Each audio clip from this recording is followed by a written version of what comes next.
kemarin Bapak share untuk menginstal Quantifier Pro.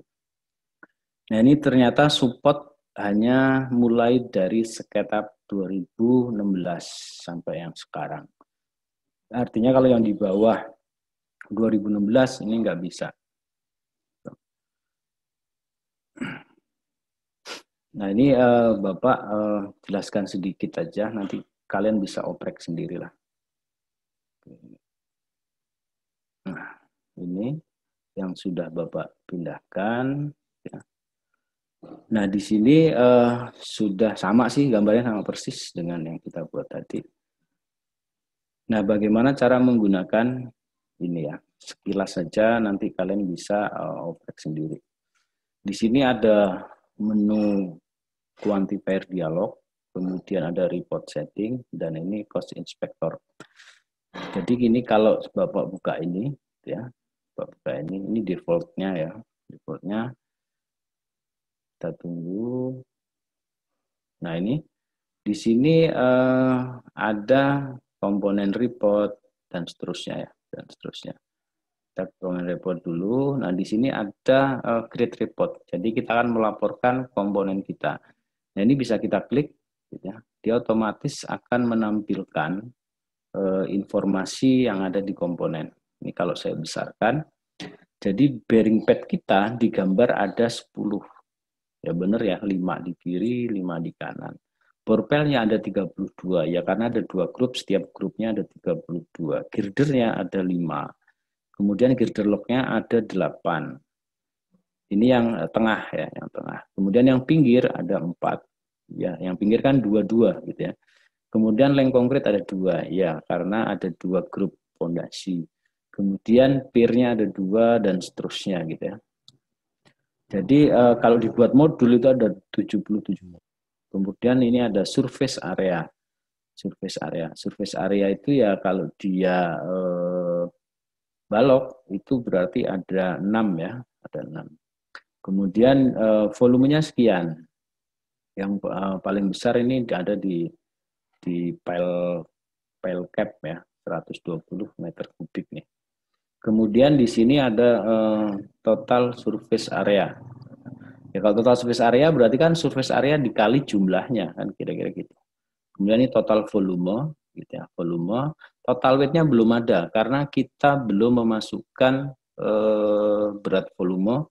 Total cost belum ada karena kita belum memasukkan harga. Nah, bagaimana memasukkan itu? Nah, ini ada di sini. Ini kan ada ini ya. Kalau kita klik add cost data to layer in your model. Ya, kita coba masukkan misalnya seperti ini. Nah, di sini ini berat volumenya berapa? Oke, kita mulai dari bore pile. Ya, bore pile. Bore pile berat volumenya berapa? Kan beton dia. Berarti sekitar 2.400 kg per meter kubik atau 2,4 ton. Kodenya apa? Oke, kita kasih kode BP sama mutu betonnya. BP K karena dia bore pile pondasi, tentu mutunya agak tinggi ya. 350 bore pile. Inputnya apa untuk input satuan harga? Oh, saya pakai meter kubik karena beli beton kan meter kubik ya. Kemudian 1 meter kubik berapa? Oke, misalnya 1.200.000. Ini baru betonnya yang belum tulangan, belum bagisting kira-kira itu. Kemudian lanjut ke harga yang lain. Di atas bore pile ada LC. Nah, gitu ya. Ada LC. Sama karena dia beton, tentunya ininya adalah sama ya. Berat volumenya kira-kira sama. Kemudian di sini ada LC. Nah, karena LC mutunya biasanya nggak tinggi. Kita kasih 200. Sama ininya meter kubik. LC harganya betonnya misalnya 850 itu. Nah, sini ada pajak, ada ini penambahan yang hilang ya, tanya wis. Misalnya kalau mau ngecor sekubik harus ngadain 1,1 kubik misalnya. Kemudian lanjut ke yang lain, LC sudah. Kita lihat data yang di bore pile. Nah, ini data bore pile tadi ya. kemudian LC. Nah, oh ini berarti sudah ada harganya nih yang begini. Kemudian di atas LC ada pile cap. Nah, ini pile cap.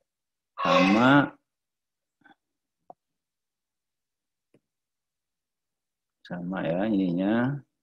Kemudian pile cap saya kasih kode isi K-nya sama dengan pondasi 350. Kemudian meter kubik harganya tadi berapa itu? Yang di bore pile 1.200.000.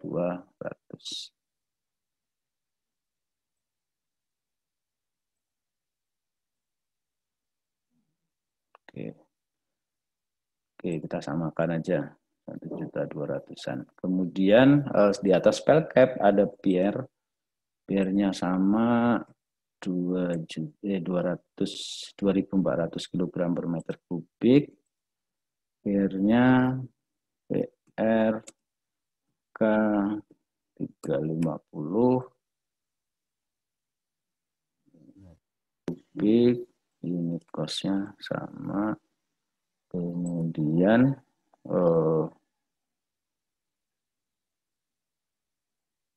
interlock ini sama dengan ini ya, karena dia beton juga, sama dengan ini saya kasih notasi GL K 350 terkubik. Oke, kemudian di atas bearing pier head ya sekarang ya. Iya, pier head belum.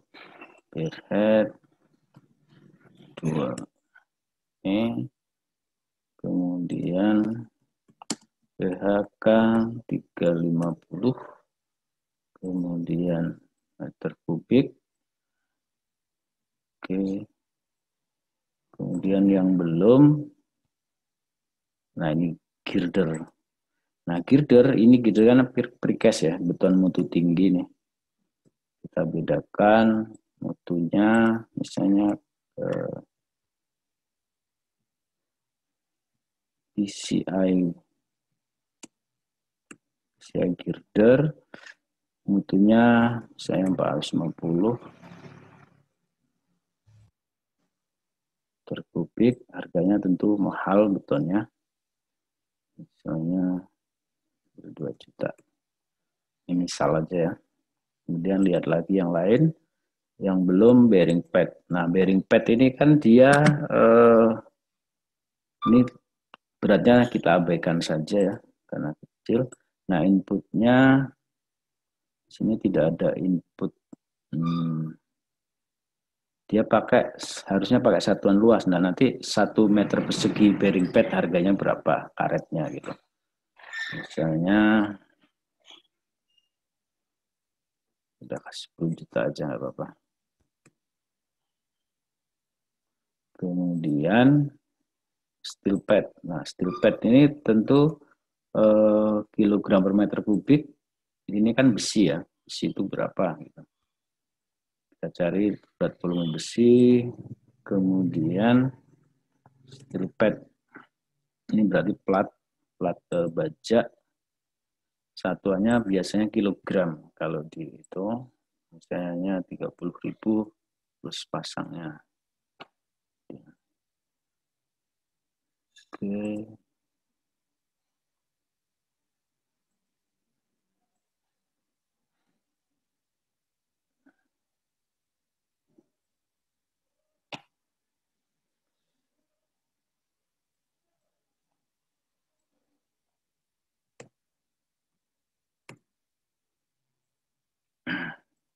Oke, nah kita sudah input. Sekarang kita lihat ya. Kalau saya ambil seperti ini, sekarang sudah ada harga nih. Oh, artinya satu pile cap itu harganya hampir 150 juta untuk betonnya gitu ya. Kemudian volumenya sekian nih. Nah, kalau kita bisa lihat satu-satu, oh girder. Nah, kalau kita mau buat report, ya sudah report gitu. Seperti tadi, sekarang sudah nambah nih. Nah, yang tidak kita masukkan berat volume tadi adalah bearing pad dan steel pad, makanya di sini kosong. Tapi harga kita masukkan ya ini. Nah, di sini tadi kita sebenarnya kan masukkan harga di steel pad, tapi kenapa di sini nol? Ya karena kita tidak definisikan ininya berapa berat volume dari besi gitu. Sehingga di sini dia nggak bisa ngitung berapa berat besi. Nah, kalau kita ingin mendapatkan berapa berat besinya di steel pad ini ya, platnya ini, kemudian totalnya dan juga harga, tentu kita harus memasukkan nilai berat volume dari besi dan juga harga besi per satuannya. Ya. Kalau yang di sini di bearing pad, mungkin kita tidak perlu mencari beratnya karena harganya bisa didefinisikan dari setiap meter persegi. Oke, kita masuk lagi ke sini, ke layer, kemudian kita menuju ke steel pad. Nah, kita di sini masukkan angkanya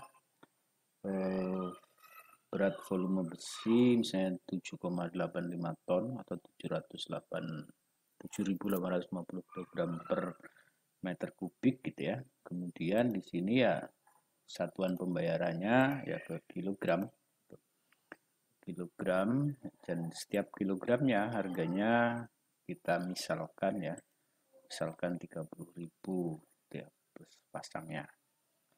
Oke, kemudian oke. Nah, kemudian kita lihat sekarang di steel pad yang baru kita edit nilainya ini. Oh, berarti satu bearing pad ini 9 jutaan. Satu steel pad gitu ya. 9 jutaan. Ini misal gitu ya. Ini sama tentunya. Kalau kita pilih 2, ya, di sini akan ditotalkan. Nah, kemudian kita pilih untuk melaporkan ini gitu ya. Nah, ini yang perlu diperhatikan kalau misalnya girder ini tidak kita hidupkan layernya, itu dia tidak akan masuk di report. Ya, jadi dia nggak ada girder di sini. Jadi kalau mau dimasukkan, girdernya diaktifkan seperti ini. Ya, kemudian baru kita ke report. Nah, sekarang semua sudah ada harganya dan berat besinya juga ada, artinya 3 ton seluruh ya, kanan kiri 3 ton, sehingga harganya sekian. Harganya yang 30.000 tadi kita misalkan. Nah, sehingga untuk membangun flyover itu diperkirakan sampai dengan girder gitu ya. Jadi mulai dari bore pile sampai girder sekian. Tapi ini baru sebagian besar harga beton ya, belum pembesian, belum strand dan seterusnya. Nah, kira-kira seperti itu untuk men-setting di sini di quantifier dialognya ya. Jadi untuk komponen report. Nah, kemudian ini keuntungannya adalah membantu kita untuk menghitung volume atau menyusun BOQ. Jadi di sini bisa kita ekspor ke file CSV yang bisa dibuka di Excel. Ya. Nah, ini misalnya saya kasih nama ini ya, BOQ flyover ini sampai dengan girder. Saya save, kemudian langsung dibuka. Nah, di sini dia sudah membuka di Excel file CSV ya, tapi belum XLS.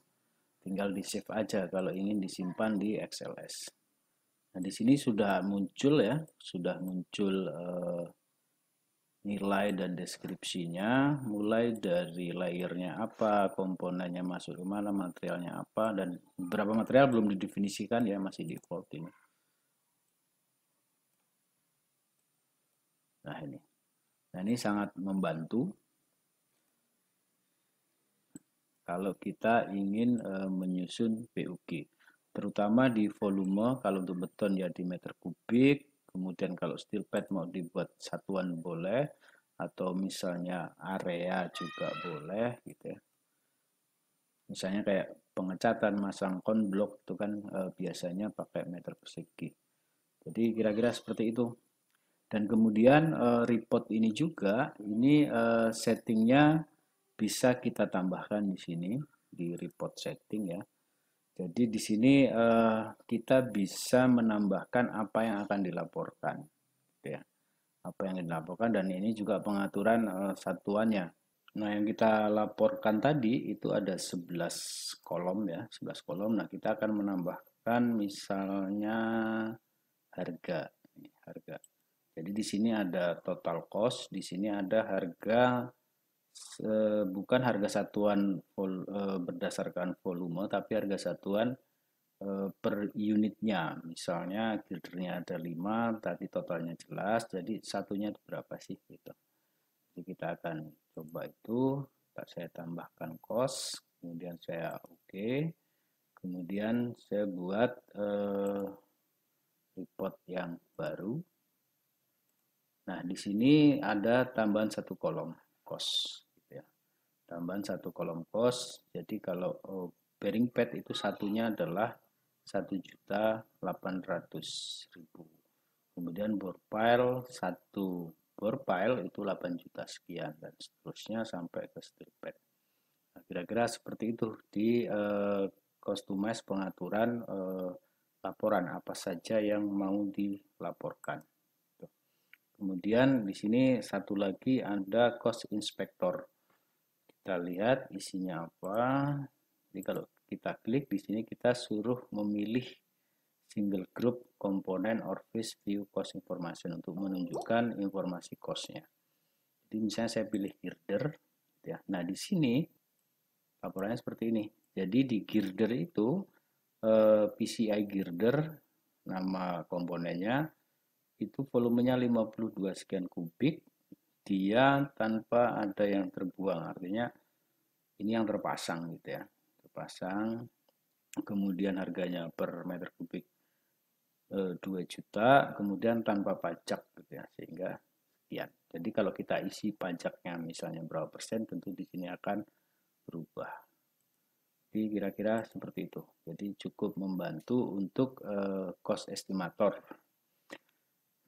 Nah, silahkan dilanjutkan, dicoba-coba, dieksplor. Ini kan yang belum ada diafragma, kemudian plat, kemudian parapet ya, yang di pagarnya itu, dan seterusnya bisa dikembangkan.